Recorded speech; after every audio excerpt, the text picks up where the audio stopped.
a problem. So back to the startups themselves. When you interview them, how do you know that they're financially qualified or a fit for that landlord?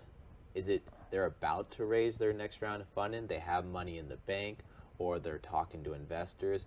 Kind of what stages could they be at for them to actually have a serious conversation? And do you turn any companies down?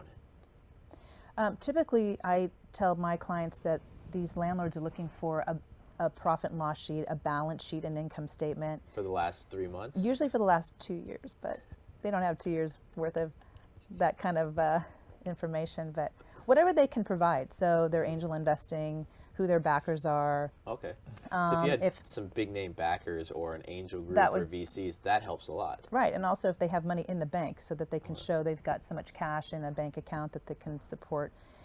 Landlords just want to make sure they're going to pay their rent for whatever obligation of term that they have.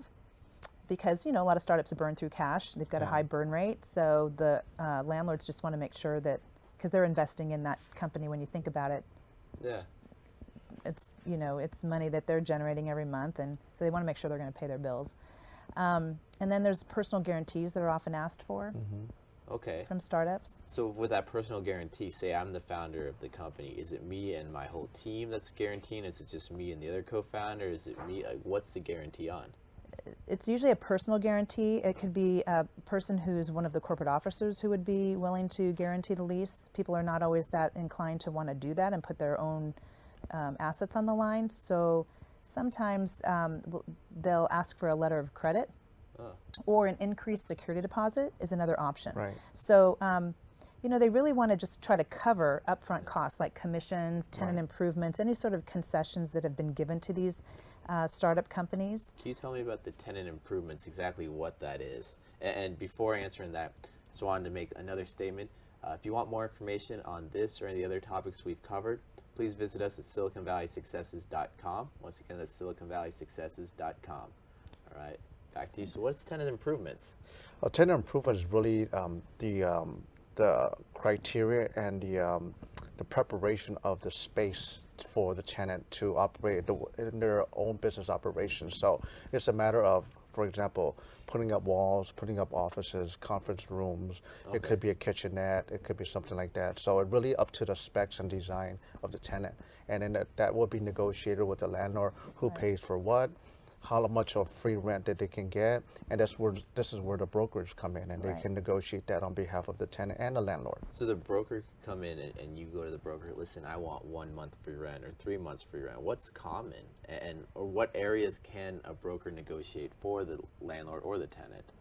Well, in a tight market where the rents are really high and it's very competitive, landlords can call the shots. If they don't want to give free rent, they don't have to give free rent. In a softer market, I would say 1 month of free rent for every 2 years, or 2 months of free rent for a 3 to 5 year type term. But that would be with a big corporation, though, right? I mean, just a startup. What's a typical startup lease? 6 months, a year, 2 years? I would say about a year. Yes, about 12 months. Okay.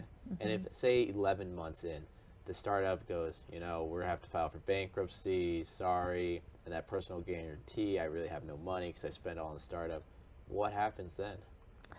Well, we as brokers can help to market the space and try to get another tenant to backfill and take that obligation off of the tenant. Technically, they're still obligated until we can, re-let the space. We can tell the landlord may have another tenant because they do a lot of marketing as well. Some of them, they may have someone that might want to just backfill that space. Okay. So it's just really getting the word out and trying to help these people and make it as painless as possible. Do landlords ever go to tenants and go, listen, I have someone else that wants to pay more than what you guys are currently paying. I'll give you some money if you leave. That's happened. It could happen, yeah. But a lot of times what happens now is that, the climate is very kind of like unpredictable. So you have a lot of tenants that are either downsizing or they're expanding. And so they need new space. They might want to abandon the current space, so we can help sublease that space as well. Okay. And if they need to leave it early, then we can help them sublease that space as well. So it really determines a lot of communication between us brokers and the tenants, and the landlords might fill us in as well. So how often should the tenant be talking to you? Is it like every 3-4 months, or is this monthly? I recommend it because I put a client in a space back in October, and by May of the following year, we were looking for a new space, and they had signed a 1-year lease obligation. So every couple months is a good idea to be just on the pulse check with in. them. So and you check say in. your broker is actually part of your team, almost like your lawyer, your accountant, or Right. your bookkeeper. That one guy always there looking for that next or space for you. Well, yeah, and it's all about relationships, and you want to start early on having these relationships that hopefully build into longer future relationships and growth Right. that you're helping them to achieve. Because, I've had a client that started small in about 1,200 square feet. I then expanded them to like 5,000 square feet. Wow. Then they moved to 15,000. Now they're in 30,000. It's just a great success story. So you love when you Right. can stay on that path with them and be in touch with them and help them in their growth, especially with the amount of people that they're bringing on, and their space needs drastically change when they get Right. to those levels of needing bigger space. Can brokers also make other introductions to them, maybe to investors or potential business partners, or do brokers ever reach out to their personal network and say, hey, I have this startup here I'd like to introduce you to? Has that ever happened? Yeah, that's a great question. Actually, for me, I do, because I take an interest in the tenant. I take an interest in the company because I've learned a lot through the process of helping them qualify. And then in that process, I actually ask them, you guys need help with funding? When's your next event?